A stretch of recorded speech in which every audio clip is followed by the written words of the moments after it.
예, 안녕하십니까. 예, 식사 못 하셨죠? 예. 아, 안타깝습니다. 저는 버거 먹었습니다, 버거. 제가 청주 와가지고요. 지금까지 버거를 몇 개 먹었나 봤더니, 가야 되겠다, 그죠? 예. 버거를 4개 먹었거든요. 제가 버거를 4개 먹은 것은 4년치 분량입니다. 그래서 청주 와가지고 2달 동안 4년치 먹을 버거를 먹었어요. 근데 맛있어요.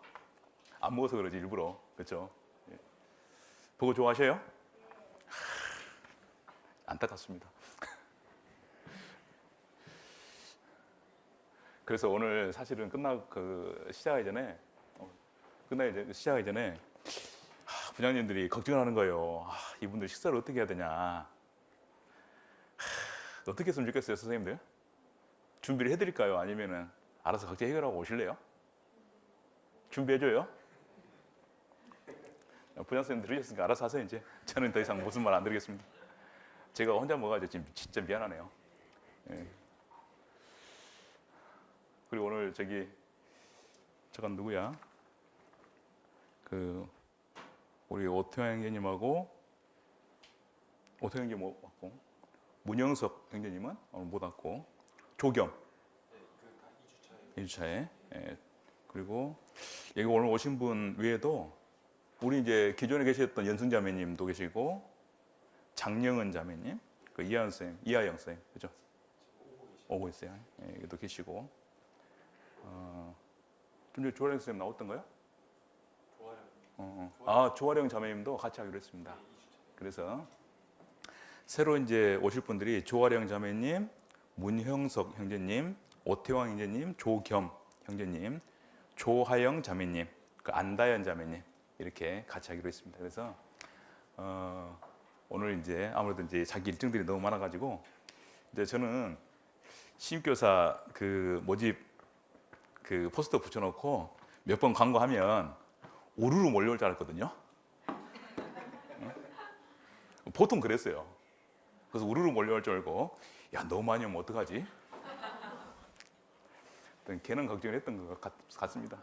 예, 그래서 못와도 한 10명에서 15명은 지원을 하시겠지. 그런데 진짜 연락이 안 오더라고요. 그래서 품 팔아서 이만큼 모집한 겁니다, 지금. 그래서 내가 조금 기다리지 말고 조금 더 적극적으로 조금 홍보하고 이렇게 할 걸 그랬다라는 생각을 하게 됐어요. 그래서 그래도 좀 전에 명단 불러드린 대로 그분들이 이제 우리 신입교사로 이렇게 함께하기로 해가지고 오늘은 이제 각자 온라인으로 말씀을 듣고 리포트를 이제 간단하게나마 작성해서 이제 제출하기로 했습니다. 그래서 다음 주에 장성 목사님께서 저희 이제 말씀, 원래 장성 목사님께서 사실 오늘 좀 해주셨으면 했는데 목사님이 일정이 있으셔서 오늘은 도저히 시간이 안 되셔요. 그래서 한 주, 제가 이제 다음 주에 원래 했어야 되는데 한 주 이렇게 돌려서 제가 먼저 하고 목사님께서 다음 주에 해주시기로 하셨습니다. 그래서 우리 좀 잘 된 것 같아요. 다음 주에 목사님 오실 때 우리 진짜 신입교사들 하고 오늘 소개하셨던 분들 한 번 더 나오셔야 됩니다. 그래서 함께 박수하고 시작하는 걸로 그렇게 할게요. 예. 그래서 아무튼 이제 오늘부터 해가지고 3월 28일 날 우리가 이제 전체 교사 수련회가 있습니다. 그때까지 총 7번 이제 말씀이 전해지는데 우리 선생님들 아무튼 바쁘시죠? 일정도 많고 할 것도 많으신데 신입교사 교육까지 하게 되니까 참 바쁘신데 아무튼 우리에게 좀 바쁘긴 하지만 유익한 시간이 되었으면 좋겠습니다. 그래서 기존에 교사로서 지금까지 수년 혹은 10년 넘는 분들이 이제 계시는데 그분들뿐만 아니라 5년 안에 오신 분들 그리고 또 가뜩이나 최근에 이제 오신 분들 이런 교육이 꼭 필요하죠. 그래서 사실 저도 지금까지 있던 교회에서 매년 했었습니다. 매년 했고 매년 할 때마다 신입교사만 참석한 것이 아니라 모든 교사들이 함께 참석해서 말씀에 함께 동참하고 우리의 마음을 다지는, 그리고 교사로서의 소명을 우리 마음속에 다시 한번 이렇게 정리하고 못 박는 그런 시간들로 계속 해왔었어요. 그래서 어쩌면 우리의 연초에 이 교육을 통해서 어쩌면 1년을 준비하는 시간이다, 저는 그렇게 생각을 합니다. 그리고 올해는 좀 늦었죠. 사실은 원래는 1월부터 시작을 하거든요, 보통. 그래서 2월에 끝내는데 올해는 2월에 시작해서 이제 3월에 끝내게 됐습니다. 그래서 내년에는 조금 더 가능하면 좀 빨리 시작을 해서 좀 빨리 끝냈으면 좋겠다라는 생각이 들고, 그래서 이제 신입교사 수료식에 저희 전체교회학교 교사 수련회로 이렇게 맞췄어요, 스케줄을. 그렇게 해서 우리 교사 수련회 가가지고 저녁에 성대하게 수료식을 치러드리는 걸로 이렇게 하는 걸로 이렇게 했으면 좋겠습니다.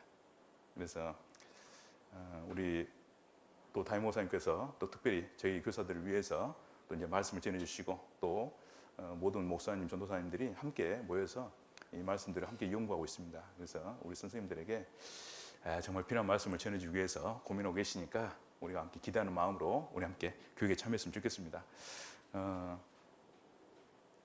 그래요. 우리 성경 한 절 보겠습니다. 우리 디모데전서 1장. 디모데전서 1장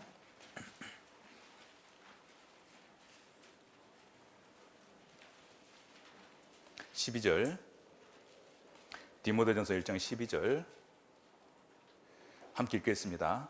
나를 능하게 하신 그리스도 예수 우리 주께 내가 감사함은 나를 충성되이 여겨 내게 직분을 맡기심이니, 이렇게 되어 있습니다. 바울은 디모데에게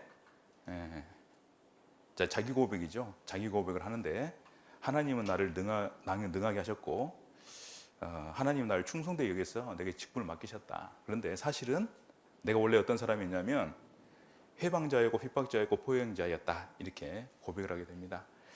그런데 하나님의 은혜로 하나님의 일을 할 수 있도록 해주셨고, 그런데 그때만 하더라도 바울은 다른 것에 충성하는 사람이었잖아요. 그렇죠. 다른 것에 충성하는 사람이었는데 바울은 그때 충성해야 될 대상을 정확하게 알았죠.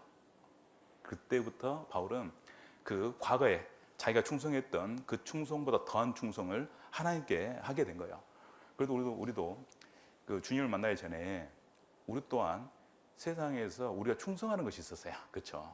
참, 그거 아니면 안 된다는 식으로 정말 노력하면서 살았던 것이 있었는데, 그래서 우리는 무엇인지는 모르겠지만 아무튼 그것을 열심히 살았던 거예요. 열심히. 그런데 나중에 알고 보니까 그 충성이 잘못됐다는 것을 알고 나서 진짜 충성해야 될 것이 무엇인지를 깨닫고 나니까 이제 방향이 정확하게 맞춰지니까 그때부터 이제 우리는 올바른 이제 삶을 살게 된 거죠. 그래서 우리는 소명받은 자이고 또 하나님께 일 맡은 사람인데, 그래서 우리가 구원받고 난 이후에 시간이 지나면 결국은 교회에서 뭐가 돼야 되냐면, 직장에서도 마찬가지고 어디서나 마찬가지지만 시간이 지나면 결국 우리는 리더가 돼야 됩니다. 그렇죠. 그러니까 한 직장에서 오랫동안 10년, 20년 하다 보면요, 자연스럽게 뭐가 되냐면 리더가 되는 거예요. 어느 모임에 가서 혹은 어느 단체에 어떤 다만 작은 클럽이 가지고 운동하는 모임이라 그래도 시간이 20년, 30년 되면 당연히 뭐가 되냐면 어느 사이인가 선생까지는 아니어도 많이 도와주는 어떤 그런 이제 사람이 될 수가 있잖아요. 그래서 신앙도 마찬가지죠. 신앙하는 사람이 신앙을 하는데 공급을 받게 되면 어느 사이인가 공급받는 사람은 성장해서 결국 뭐가 되냐면 교사가 돼야 되는 겁니다. 선생이 돼야 되는 거예요. 그것이요, 특별한 것이 아니라 사실 자연스러운 거예요. 자연스러운 거. 그래서 우리가 이 교사에 지금 이제 오늘부터 이제 신교사 교육을 7차례에 거쳐서 이렇게 받게 되는데, 우리가 교사가 된 것은 어찌 보면은 아주 특별한 것이긴 하지만 또 한편으로 보면 너무 자연스러운 거다. 그렇죠. 왜냐하면 우리는 벌써 이곳에서 오랫동안 있었고, 그리고 우리는 어느 사이인가 나도 모르는 사이에 가르칠 수 있는 사람이 되었다라는 겁니다. 그래서 하나님 우리에게 이 일을 맡기시고 그 일을 우리에게 잘 해내기를 바래요. 그 로버트 클린턴이라는 목사님이 교회 리더에 대해서 이렇게 이야기했는데, 하나님의 능력을 받아서 하나님의 사명을 가지고 하나님의 백성이 하나님의 뜻을 실현시켜 나가도록 도와주는 사람이다, 이렇게 이야기해요. 그러니까 참 이 말이 좀 도움이 되고 감사되는 것이 뭐냐면, 이끄는 사람이다 그랬으면 저도 좀 부족했을 텐데, 도와주는 사람이다 그러니까 조금 편안하더라고요. 예. 그런데 여기에서 두 가지를 말씀하시는데, 사명과 능력을 받는 사람이다. 그러니까 하나님의 사명을 받아서 또 하나님의 능력을 받아서 하나님의 원하시는 일을 실현해 나가도록 누군가가 그 일을 할 수 있도록 도와주는 역할이 누구냐면 교회 안의 리더다, 이렇게 얘기를 합니다. 그러니까 그런 면에서 보면 교사가 당연히 교회의 리더이고, 우리에게는 귀한 자녀들이 있고, 그 자녀들이 그 일을 하나님이 원하시는 일을 실현시켜 나갈 수 있도록 우리가 이곳에 부름받았고, 부름받았으니까 그 다음에 우리가 받아야 될 것이 뭐냐면 능력이겠죠. 그래서 그 능력을 받아서 우리가 유능한 교사가 되어서 그 일을 할 수 있으면 그것이 바로 온전한 리더의 모습으로 우리가 살아간다, 이렇게 생각할 수 있겠습니다. 요즘 시대는요, 진짜 그 올바른 리더가 없는 시대잖아요. 그렇다는 생각 안 듭니까? 대한민국만 보더라도 요즘 세상에 대통령이 지금 뭐 하고 있어요? 심판받고 있거든요. 헌법재판소에 끌려가지고 계속 신문받고 있고 자기를 변호하고 있고, 아니 국가를 위해서 일할 시간도 부족한데 자기를 위해서 변호하고 있는 이 현 시점에 정말 이 국가가 과연 어디로 가야 되는지 참 방향을 알 수가 없어요. 그러니까 왜냐하면 온전한 리더의 역할을 하지 못했기 때문이에요, 사실은. 그러니까 이 시대가 원하는 리더는 과거의 리더와는 좀 다르죠. 과거에는 독재가 통했던 시대지만 요즘은 독재 안 통하는 시대잖아요. 그러다 보니까 리더도 그러니까 변해가야 되는데 그 변하지 못하는 어떤 그런 모습. 그러니까는 제가 봤을 때는 지금 우리 현 대통령이 30년 전에만 정권을 잡았으면 잘할 뿐이에요. 잘할 뿐입니다. 그런데 지금 이 시대하고 맞지 않는 거예요. 그래서 지금 어떤 이런 어려운 상황들이 있는데, 하지만 시대는 늘 변해가고 그 변화에 발맞춰서 정말 백성이든 학생이든 어떤 회사의 직원이든 그들을 이끌어 나갈 리더는 점점 부족해지더라는 거예요. 부족해져요. 그래서 그 피터 와그너라는 사람은 요즘 시대를 이렇게 정의합니다. 리더가 없는 사회. 결국은 리더가 없는 사회는 한편으로는 자유분방한 사회가 될 수 있겠지만, 중요한 건 뭐냐면 질서가 없는 세상, 이렇게 되는 거잖아요. 그러니까 봐보세요. 사람들은 자유를 원하고 있습니다. 그래서 자유를 원하지만, 그래 자유를 줘요. 그럼 나중에 그 자유를 누릴 수 있겠어요? 못 누리겠어요? 계속해서 자유를 주면 어떻게 생각하셔요? 한번 줘보라 이거예요. 먼저 주고 이야기하라는 거예요? 먼저 줘보세요. 여러분들 돈을 무작정 주면 여러분 돈을 누리겠어요? 못 누리겠어요? 생각 같아서 누릴 수 있을 것 같죠? 못 누립니다. 그냥 나중에는요, 재벌이 그래서 라면 먹고 있는 거 알아요? 재벌이 라면을 좋아해, 만두를 좋아하고. 왜요? 돈이 많아도 그걸요, 그렇게 소비하는 데 한계가 있는 거야, 한계가. 그래서 자유라고 하는 것은 필요한 만큼만 있으면 되는 거거든요, 사실은. 그런데 그 이상의 자유를 보장하려고 하면 그때부터 뭐가 되냐면요, 방종.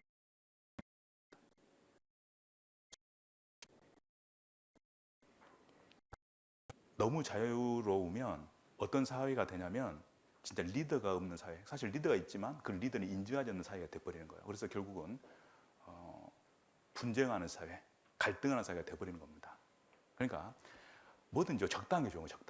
적당한 것이. 근데 요즘 사회는 항상 어디로 가려고 하면 극으로 가려고 그러잖아요. 극으로. 이게 문제인 거예요. 그래서 우리도 교회 안에서 우리 아이들을 보면 극으로 향해 가는 아이들이 있잖아요. 그런 아이들 과연 내버려 둘 거냐, 인정할 거냐, 아니면 그 아이들을 붙들 거냐. 우리는 그럼 붙들 때 얼마만큼 붙어야 되고 어떻게 붙들어야 되냐, 이것은 우리의 숙제입니다. 그래서 교사들이 늘 깨어있고 교사들이 늘 그 역할을 정확하게 해내지 않으면 어느 사이인가 질서가 흐트러지고 시간이 지나면요 진짜 교회가 껍데기만 나오고 버릴 수가 있어요. 그런데 그런 자녀들을 질서 안에 하나님 말씀에 순종하도록 할 수 있는 사람들이 누구겠어요? 뭐 부모가 그 역할을 해야 되지만 우리 또한 이 시대에 부모가 그 역할을 하기에 참 무능하다라는 생각을 해봅니다. 그렇기 때문에 결국 부모들이 집에서 하다가 결국 누구한테 맡겨버려요? 떠넘기듯이 교학교 교사들한테 맡겨버려요. 선생님 저는 안 돼요. 제 말 안 들어요. 선생님 해주세요. 저도 늘 듣던 이야기예요. 오래가요. 선생님 제 말 안 듣습니다. 오래가요. 제가 무슨 말 하면 경기를 켜요. 그러니까 저는 말 못합니다. 선생님 해주세요. 그 말을 끊임없이 들어왔어요. 심지어 전도인이 되고 난 다음에도 학부모 교육을 시켜서 또 학부모들하고 상담을 하게 되는데 학부모한테 자기 역할을 이렇게 만들어주잖아요. 그러면은 겁을 먹어요. 그러면서 아무래도 안 될 것 같습니다. 결국은 목사님한테 맡길게요. 그래가지고 저한테 밀어놓고 자기는 집에 가버려요. 그러니까 부모가요. 부모 역할을 제대로 못합니다. 그 결국은 우리가 교사로서 해야 될 역할들이 그만큼 중요하게 이제 되는 거예요. 사실 제가 이제 학부모 교육할 때는 그렇게 교육합니다. 학부모들 똑바로 해라. 이렇게 교육하거든요. 그런데 결국은 교사들한테 와서 뭐라 그래요? 우리가 해야 됩니다. 이렇게 이야기하는 거예요. 왜냐하면 못하는 분들이 너무 많아요. 간혹 그 중에 좀 잘하는 분들이 계십니다. 그분 외에는 거의 대부분이 그 자녀들을 길러내는데 얼마나 어려운지. 심지어 교학교 교사가요 자기 자녀를 못 길러. 그래서 교학교 교사도 누구한테 맡겨요? 교학교 교사한테 자기 자녀를 맡기는 그런 아무튼 웃지 못할 어떤 상황들이 사실 있다니까요. 그래서 요즘은 자녀 하나 기르는 것이 얼마나 어려운지 모릅니다. 그런데 그 일은 그래서 아무나 할 수 있는 게 아닌 거예요. 누군가를 가르친다는 것은요 진짜 쉽지 않은 일입니다. 그런데 하나님은 왜 나를 불러서 이곳에 오게 했냐는 거야. 도대체 왜 내가 여기 있냐는 거예요. 하나님은 아셨을 겁니다. 언제 하셨냐면 천지를 창조하기 전에 2025년 2월 오늘이 며칠입니까? 20일 청주교회 신임교사 교육에 우리가 올 거 알았을까요? 몰랐을까요? 알았죠. 그리고 그러니까 여기에 오게 하신 분이 누구냐면 하나님이신 겁니다. 그래서 여러분들이 이곳에 와 있는 거예요. 왜냐하면 하나님이 바울을 아셨듯이 하나님이 나를 아는 거예요. 그래서 하나님이 바울을 쓰시고 싶었을 때 하나님 그를 부르셨듯이 하나님이 나를 쓰시고 싶어서 나를 부르신 거예요. 여러분들 귀에 하나님의 음성은 들리지 않았지만 여러분들이 가는 길에서 밝은 빛을 보지 못했지만 여러분들이 가는 신앙의 길에서 바로 하나님의 인도하심을 받은 거예요. 여러분들 그렇게 믿어야 됩니다. 왜냐하면 그건 100% 확실하니까. 그래서 여기에 여러분들의 뜻과 의지로 오신 분이 없어요. 그렇게 생각하시면 돼요. 저도 제 의지로 여기 서 있는 것이 아닙니다. 그냥요 하나님이 불러서 이곳에 세우신 거예요. 그래서 제가 여기 서 있지 제 의지로 만약에 이곳에 서라 그러면 저는 절대 안 와요. 그런데 하나님은 이곳에 저를 세우신 거예요. 그러니까 이곳에서 2025년 2월 20일 날 첫 교학교 신입교사 교육을 하라고 하신 분이 하나님이시고 그것을 예비하시고 그동안 저도 계속 훈련시키고 오셨던 거예요. 그래서 제가 오늘 이곳에 여러분들 앞에 서 있는 겁니다. 그래서 우리는 정말 이 지도자의 부재의 시대, 혼란과 혼동의 시대에서 우리 아이들이 정말 그런 혼란과 혼동을 겪지 않도록 도와줘야 될 중요한 역할을 하고 있는데 해야 되는데 그 역할을 우리가 맡았다는 것에 대해서 무거운 책임감과 또 정말 감사를 느낍니다. 그래서 12절을 다시 보면 나를 등하게 하신 그리스도 예수 우리 주께 내가 감사함은 나를 충성되게 여겨 내게 직분을 맡기심이라 이렇게 되어 있습니다. 그래서 바울도 힘들었지만 바울의 마음속에는 늘 뭐가 있습니까? 감사가 있었던 거예요. 아마 힘든 만큼 그 감사가 컸을 거예요. 왜냐하면 그 수고를 원래는 어디서 해야 되냐면 그 유대인의 회당성에서 했어야 되잖아요. 그죠? 그러니 헛수고할 뻔했는데 참석을 했으니 바울이 할 때마다 어때요? 주님 감사합니다. 이 고생 저 회당에서 했으면 얼마나 억울하겠습니까? 그죠? 그런데 내가 이렇게 주님 안에서 할 수 있도록 해주셔서 너무 감사합니다. 그 마음이 들었을 거예요. 그래서 오늘 신입교사들이 오셨는데 또 이제 기존에 벌써 11월에 오신 분도 계시고 1월에 오신 분도 계시고 이번에 이제 2월에 오신 분도 계실 텐데 우리 모두는 정말 그 일을 위해서 부름을 받은 사람이라는 것을 명심하시고 정말 그 일을 충성스럽게 할 수 있도록 처음부터 마음의 각오를 해주시기 바랍니다. 그리고 신입교사들에게 꼭 하나 정말 부탁드리고 싶은 것은 뭐냐면 정말 그 아이들에게요 정말 희망을 심어주는 교사들이 되었으면 정말 좋겠어요. 그러니까 사람이 힘들어도요 소망이 있으면 살아요. 그래 안 그래요? 예. 사람이 요즘 좀 전에 정종 목사님하고 간단하게 앉아서 이제 차 한잔 마시면서 이렇게 앉아 있는데 이제 한참 이야기 다른 이제 교제하다가 요즘 자살 소문이 너무 많이 들린다 이거 저랬습니다. 요즘 많이 죽죠. 연예인도 많이 죽고 뭐 필라테스 강사도 죽었다 그러고 읽지는 않았지만 쓱 지나가는 것들 제목을 보니까 누가 죽었다는 이야기 자꾸 나오더라고요. 그래서 저야 뭐 이제 별로 관심이 없으니까 왜 죽었는지 뭐 그것까지 다 찾아볼 수 있는 시간이 없잖아요. 그래서 그냥 쓱 지나고 마는데 자꾸 그런 소식이 저도 이제 나도 모르게 이제 듣고 있었는데 정종 목사님 말씀하셔가지고 문득문득 몇 가지가 생각나는 거예요. 이렇게 맞아 그런 소식이 있었지. 근데 왜 그러냐면 그 사람들 왜 죽습니까? 소망이 없어 죽는 거거든요. 희망이 없어요. 희망이. 그 사람을 가장 무기력하게 게 만드는 게 뭐냐면요 고난이 아니더라니까요. 사람을 가장 진짜요 그 절망스럽게 만드는 것이 뭐 진짜 너무 힘들어서 그런 게 아니에요. 사람을 가장 무기력하고 절망감에 빠지게 하는 것은요 희망이 없더라는 거예요. 희망이. 그러니까 우리도 교학교 교사 생활하면서 희망이 없어지잖아요. 그럼 그때부터 우리에게는 절망이 찾아옵니다. 그러니까 항상 희망과 절망은 서로요 힘겨루기를 하고 힘겨루기. 그래서 희망이 가득 차면 절망은 사라져 버리는데 희망이 사라지면 절망이 가득 차 버려요. 그래서 우리 아이들에게도 항상 정말 신앙 안에서 희망을 심어주는 그런 사람이 되었으면 좋겠다. 그런 생각이 듭니다. 그 철광한 카네기 아시죠? 카네기는 어린 시절에 아주 가난했습니다. 그래서 그 아버지를 따라서 어디로 오게 되냐면 그 영국의 스코틀랜드에서 미국으로 이제 이민 오죠. 왜냐하면 너무 가난하니까 스코틀랜드에 살기가 어려워요. 그래서 미국이 새롭게 발전하게 되니까 왔는데 와가지고 너무 힘드니까 어렸을 때 뭘 하냐면요 신문을 배달하고 있었던 거죠. 이렇게. 근데 어느 날 신문을 배달하는데 어떤 사람이 그 카네기를 붙들고 이렇게 얘기했답니다. 아이야, 너는 오늘 한 사람에게 신문을 전해주는 사람이지만 나중에 자라서는 많은 사람들에게 희망을 전해주는 사람이 되었으면 좋겠어. 이 얘기를 한번 딱 들은 거예요.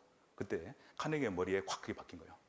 그래서 나중에 그 카네기가요 돈을 엄청 많이 벌었잖아요. 그 철공왕이지 않습니까?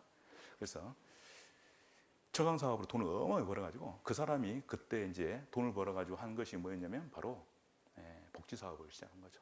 그래서 많은 사람들에게 그리고 어려운 형편에 있는 아이들에게 정말 희망을 심어주고 정말 그 희망을 응원하는 그 일을요 굉장히 많이 했습니다. 그래서 존경받는 사람으로 지금까지도 이제 자리 잡고 있는데 정말 우리에게도 뭐가 필요하냐면 정말 그 희망이 필요한 거죠. 그래서 초기 교회 시대가 아니라 족장 시대에 교회가 없었잖아요. 그럴 때 하나님은 야곱에게 아브라함에게 하나님이 사용하는 방법이 뭐였냐면 희망이었어요.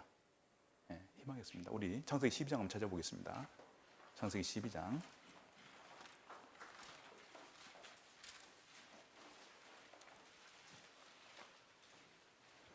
12장 2절에 보면 내가 너로 큰 민족을 이루고 내게 복을 주어 내 이름을 창대케 하리니 너는 복의 근원이 될지라. 큰 민족을 이루고 나이 75을 먹은 아브라함에게요 큰 민족을 이루고 복을 주어 네 이름을 창대케 하리니 너는 복의 근원이 될지라. 이게 되잖아요. 이게 희망인 거예요. 희망.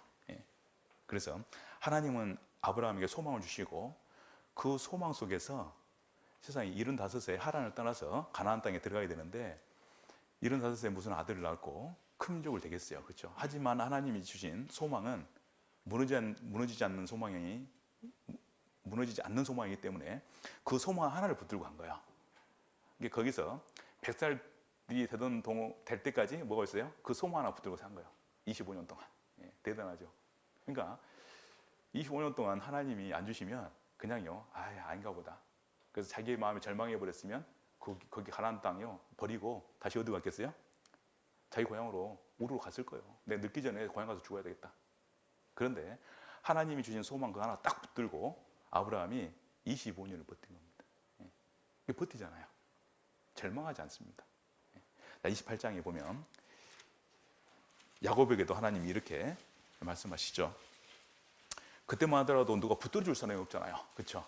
요즘이야 우리는 교사들도 같이 있고 아이들도 있고 교회도 있고 우리가 열심히 같이 옆에서 붙들어 주는 사람이 있지만 야곱을 누가 붙들어 줘요? 혼자 있는데 광야에서.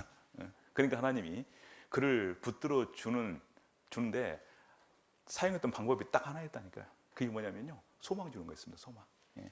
28장 14절입니다. 13절부터 제가 읽겠습니다. 또 본즉 여호와께서 그 위에 서서 가라사대 나는 여호와니 너의 조부 아브라함의 하나님이요 이삭의 하나님이요 너 누운 땅을 내가 너와 내 자손에게 주리니 내 자손이 땅의 티끌같이 되어서 동서남북에 편만할지며 땅의 모든 족속이 너와 내 자손을 인하여 복을 얻으리라. 세상에 하나님이 그 외로운 야곱에게 나타나셔가지고 돌을 베개하고 자고 있는 이 초라한 야곱에게 나타나가지고 이 땅 너 줄게. 그걸 네 자손에게 줄 거야. 그리고 네 자손, 네 씨로 인해서 아브라함에게 허락한 복이 네 씨로 인해서 온 세상에 복이 될 거야. 그러니까 야곱이 그 하나 믿고 그 다음부터 어떻게 해요? 아람 가가지고요 20년 넘는 시간 동안 거기서 잘 견딘 거예요. 잘 견뎠습니다. 그리고 나서는 어떻게 해요? 하나님이 그 땅 우리에게 주신다고 했으니까 돌아가자. 그래가지고 짐 싸서 올 수가 있었던 것이죠. 그러니까 소망이 없었으면 거기 살았을 거예요. 안 그렇습니까? 아람도 좋잖아요. 익숙하고 이웃도 많이 생겼고 아내도 있고 자식도 있고 집도 있고 이제 양들도 많고. 그런데 야곱의 마음속에는 어디가 소망이었냐면 바로 가나안이 소망이었던 겁니다. 그러니까 돌아왔고 그곳에 결국은 그 자손이 그 땅을 차지하게 되는 것이죠. 그러니까 사람이요 가장 힘들 때, 어려울 때 우리 마음속에 소망이 있으면 그 견뎌내는 겁니다. 그래서 우리는 어떤 교사가 되어야 되느냐, 제가 사실은 몇 가지를 쭉 적어왔는데 그냥 한 가지만 말씀드리려고 합니다. 바로 정말 소망을 심어주는 교사가 되자. 소망을 심어주는 교사. 그래서 우리 선생님들이 그런 교사가 된다면 정말 아름다운 교사일 거예요, 진짜. 그리고 아이들이 변화되기 시작할 겁니다. 그래서 정말 그런 우리가 잘 해줄 수는 없어도 소망은 심어줄 수 있잖아요, 그죠? 그래서 그런 교사들이 되었으면 좋겠다 생각이 듭니다. 그래서 이번에 기존 교사들도 마찬가지지만 또 신임 교사들도 정말 모든 학생들에게 기쁨과 소망을 심어주는 교사가 된다면, 그리고 같은 동역하는 우리 교사들에게도 그런 소망을 심어주는 교사 될 수 있다면 얼마나 좋겠어요, 그죠? 부장 선생님은 선생님들에게, 또 선생님들은 부장 선생님에게, 또 부장 교무 선생님에게 이렇게 서로 또 같이 교제하는, 봉사하는 우리 선생님들끼리 서로 소망을 심어주고 또 소망이 되어주는 그 소망에 또 소망을 격려하는 그런 관계가 된다면 아마 우리 교회학교는 정말 은혜가 넘치는 그런 교회학교가 될 거예요. 그래서 그런 교회학교가 더 잘 완성될 수 있도록 우리가 서로 함께 노력했으면 좋겠습니다. 자, 그러면 기도하고 시간이 또 이제 가고 있으니까 기도하고 오늘 말씀 또 전해드리도록 하겠습니다. 함께